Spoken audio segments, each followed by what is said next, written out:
سوال ہے کہ سجدہ سہو کا طریقہ بتائیں شیخ عبد الرحمن۔ بہت ساری کمی اور کوتاہی نماز میں ہو جایا کرتی ہے۔ اگر کچھ ایسی کمیاں جس کا تعلق واجبات صلاۃ سے ہے، یعنی کچھ ایسے کام چھوٹ جائیں جو نماز کے اندر واجبات سے اہل علم نے شمار کیے ہیں، تو اس کے چھوٹنے پر سجدہ سہو ہے۔ مثال کے طور پر اگر کوئی شخص نماز پڑھ رہا ہے اور پہلے تشہد میں بیٹھنے کے بجائے وہ کھڑا ہو گیا، تو اب آخر میں سلام پھیرنے سے پہلے 2 سجدہ کر لے، جسے سجدہ سہو کہتے ہیں۔ یا اسی طریقے سے جو بھی تکبیرات الانتقال ہیں، یہ سارے کے سارے واجبات ہیں، ان میں سے بھی کوئی اگر چھوٹ جا رہا ہے تو اس موقع پر سلام پھیرنے سے پہلے 2 سجدہ کر لیا جائے۔ سجدہ سہو اس طرح کی چیزوں پر ہیں، اور کبھی کبھار کچھ چیزیں زیادہ ہو جاتی ہیں، کبھی کچھ چیزیں کم ہو جاتی ہیں۔ ایسے میں کب ہمیں سلام سے پہلے سجدہ کرنا ہے اور کب سلام کے بعد سجدہ کرنا ہے، اہل علم نے ذکر کیا۔ خاص طور سے صحیح مسلم کے اندر جو احادیث امام مسلم رحمۃ اللہ علیہ نے ذکر کی ہیں سجدہ سہو کے ابواب میں، اس کو سامنے رکھتے ہوئے یہ بات واضح ہوتی ہے کہ کل 4 حالتیں کسی بھی انسان کی ہوتی ہیں۔ پہلی حالت یہ ہوتی ہے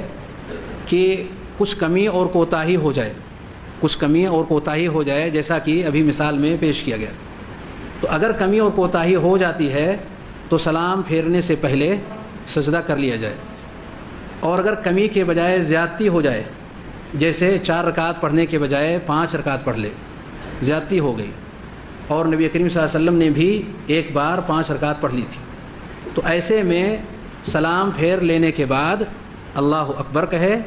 اور 2 سجدہ کر کے بغیر تشہد کے دوسری بار سلام پھیر لے۔ یہ 2 حالتیں ہوئیں۔ تیسری حالت ہے جس کو ہم کہتے ہیں بھول جانا،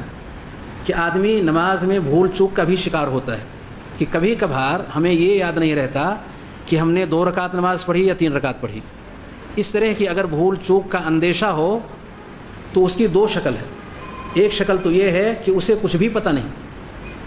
کہ 3 پڑھا یا 2 پڑھا، کچھ بھی ذہن کے اندر بات نہیں آ رہی ہے۔ ایسے میں نبی کریم صلی اللہ علیہ وسلم نے ہمیں جو رہنمائی فرمائی کہ ہم 2 حالتوں میں سے جو کمتر والی حالت ہے، یعنی 2 اور 3 میں اگر شبہ ہو رہا ہے تو ہم 2 پر اعتماد کرتے ہوئے 2 رکعت مانیں اور سلام پھیرنے سے پہلے 2 سجدہ کر لیں۔ یعنی اگر کسی انسان کو ٹھیک طریقے سے یاد نہیں کہ 2 رکعت اس نے پڑھی یا 3 رکعت پڑھی، شبہ ہو رہا ہے، اور شبہ اس کا اتنا پختہ ہے کہ اسے 2 اور 3 میں فیصلہ نہیں ہو پا رہا ہے، تو 2 کو مان کر کے اور رکعت کو مکمل کرے گا اور سلام پھیرنے سے پہلے 2 سجدہ کر لے گا۔ لیکن اگر شبہ ایسا ہے کہ وہ فیصلہ لے سکتا ہے، کسی نہ کسی حق میں فیصلہ اس کا جا سکتا ہے، ظن غالب اس کا آ سکتا ہے کہ کم ہے یا زیادہ ہے، تو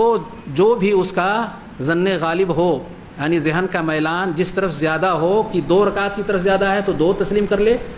3 رکعت کی طرف ذہن زیادہ مائل ہے تو 3 کو مان لے، اور اسی پر نماز کو مکمل کرے اور سلام پھیرنے کے بعد 2 سجدہ کر لے۔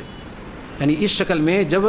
وہ کچھ ڈیسیزن لے سکتا ہو تو ایسے میں سلام پھیرنے کے بعد اسے 2 سجدہ کرنا ہے۔ یہ کل 4 حالتیں ہیں جو اہل علم نے ذکر کی ہیں، ان تمام احادیث کی روشنی میں جو